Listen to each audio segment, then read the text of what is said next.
আপনারা যা দেখছেন এটি একটি সংক্রামক এবং ভয়ঙ্কর কষ্টদায়ক চর্মরোগ, যা চর্মে প্রদাহ, স্ফীতি, ব্যথা, জ্বালাপোড়া, শিরপীড়া, বমি বমি ভাব সৃষ্টি করে।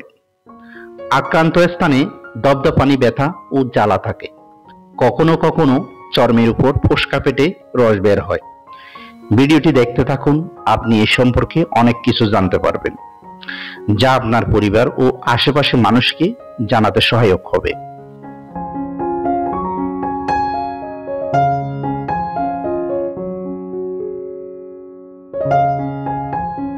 আসসালামু আলাইকুম সম্মানিত দর্শক বন্ধুরা, আশা করি আপনারা সবাই সুস্থ আছেন। ডিএনএ হোমিওপ্যাথের পক্ষ থেকে আমি আপনাদের স্বাগত জানাচ্ছি। আজকের আলোচনার বিষয় ইরিসিফেলাস বা বিসর্প। আজকের প্রথম পর্বে আমি ইরিসিফেলাসের পরিচয়, ইরিসিফেলাস সৃষ্টির কারণ, ইরিসিফেলাসের লক্ষণ ও প্রকারভেদ নিয়ে বিস্তারিত আলোচনা করব। চ্যানেলটি সাবস্ক্রাইব করে দিন আর অল নোটিফিকেশন অন করে দিন, যাতে পরবর্তী আপলোড করা সকল ভিডিও আপনার ডিভাইসে প্রদর্শিত হয়। রোগ পরিচিতি। ইরিসিফেলাস বা বিসর্প এক প্রকার তরুণ সংক্রামক এবং কষ্টদায়ক রোগ। এই রোগে বিভিন্ন প্রকারের লক্ষণ প্রকাশ পায়। এই রোগে চর্মের প্রদাহ, স্ফীতি, ব্যথা, জ্বালাপোড়া প্রভৃতি দেখা যায়। এছাড়াও গায়ে জ্বালাপোড়া, শিরপীড়া, বমি বমি ভাব, জ্বরের লক্ষণও দেখা যায়। আক্রান্ত স্থানে দপদপানি ব্যথা, জ্বালা, কখনো কখনো চর্মের উপর ফোস্কা পেটে রস বের হয়। এই স্থানের রক্ত লাল বা কালচে বর্ণের দেখায়। ইরিসিফেলাসের প্রকারভেদ। লক্ষণ অনুসারে ইরিসিফেলাস কয়েক প্রকারের হতে পারে, যেমন ভ্রমণশীল ইরিসিফেলাস বা বিসর্প, দাহক ইরিসিফেলাস বা বিসর্প, বিগলিত ও পচনশীল ইরিসিফেলাস বা বিসর্প। ভ্রমণশীল ইরিসিফেলাস বা বিসর্প, যে বিসর্প এক স্থানে সীমাবদ্ধ না থেকে দেহের বিভিন্ন অঙ্গে ঘুরে বেড়ায়, তাকে ভ্রমণশীল বিসর্প বা ইরিসিফেলাস বলে। দাহক ইরিসিফেলাস, যে বিসর্পে বা ইরিসিফেলাসে স্ফীতিভাব ও প্রচণ্ড জ্বালাপোড়া অনুভূত থাকে, তাকে দাহক বিসর্প বা ইরিসিফেলাস বলে।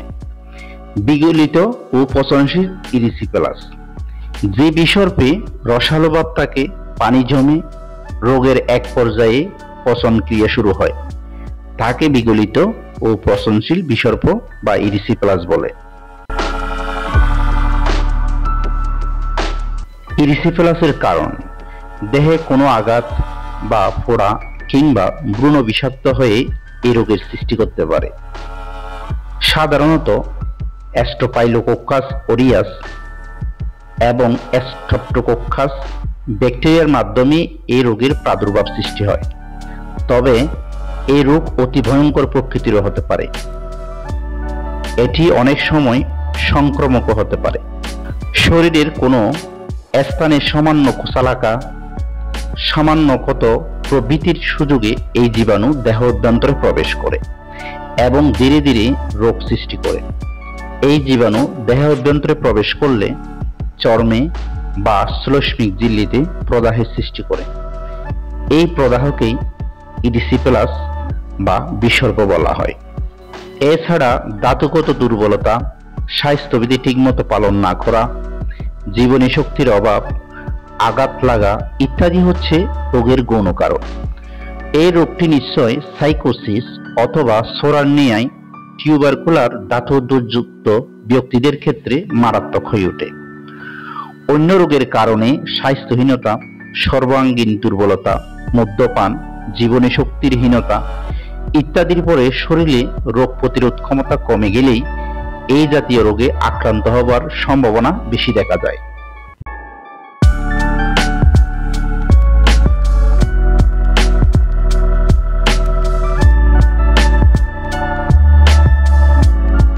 রোগ লক্ষণ। আঘাত বা ভ্রূণ দূষিত হয়ে প্রথমে খুব যন্ত্রণা হয়, রক্তিম বর্ণ ধারণ করে এবং আকারে বড় হতে থাকে। আক্রান্ত অংশ প্রচুর ফুলে ওঠে এবং প্রদাহ হয়। চর্ম প্রদাহিত হলে গায়ের চারদিকে ছোট ছোট ফুসকুড়ি বের হয়। পরে সেই ফুসকুড়ি বড় হয়ে ফোস্কার আকার ধারণ করে। এই রোগের সঙ্গে প্রবল জ্বর, শীত শীত ভাব, মাথার যন্ত্রণা, তন্দ্রাভাব প্রভৃতি দেখা যায়। বমি বমি বমি ভাব, উদরাময়, অবসন্নতা প্রভৃতি লক্ষণ থাকে। মুখমণ্ডলে যদি ফোড়া, ব্রণ বা কাটা বা অন্যান্য ক্ষত বিষাক্ত হয়ে ওঠে তবে রোগ লক্ষণ সৃষ্টি হয়।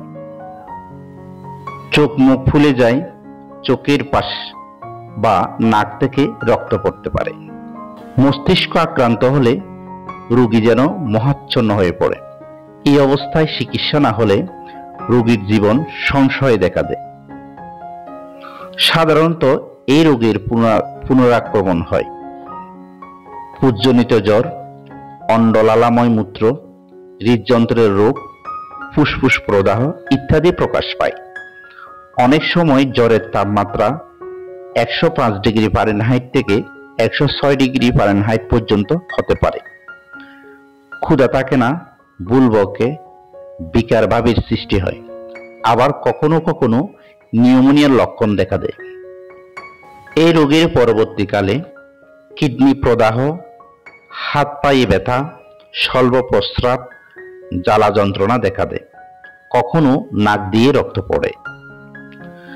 আক্রান্ত স্থানের স্ফীতি ও প্রদাহ অনুপাতে উপশমগুলো হ্রাস বৃদ্ধি ঘটে এবং জ্বর হয়। আজকের আলোচনা এখানেই শেষ। পরবর্তী পর্বে ইরিসিপেলাসের হোমিও চিকিৎসা ও হোমিও ওষুধ নিয়ে বিস্তারিত আলোচনা করব। এতক্ষণ যারা ভিডিওটি দেখেছেন এবং শুনেছেন তাদেরকে আন্তরিকভাবে ধন্যবাদ।